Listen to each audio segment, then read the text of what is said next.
সনাতন চাদরটা ফেলে দিতেই সোমনাথ দেখল লোকটার মুখের অর্ধেকটা পোড়া, চামড়া গলে ভিতরের হাড় দেখা যাচ্ছে। কি ভয়ঙ্কর সেই দৃশ্য! সোমনাথের পা যেন অসাড় হয়ে গেছে।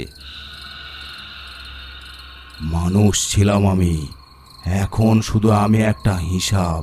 আজ নিতাই বাবুর বাড়িতে নতুন অতিথি আসার কথা ছিল, সে আপনি।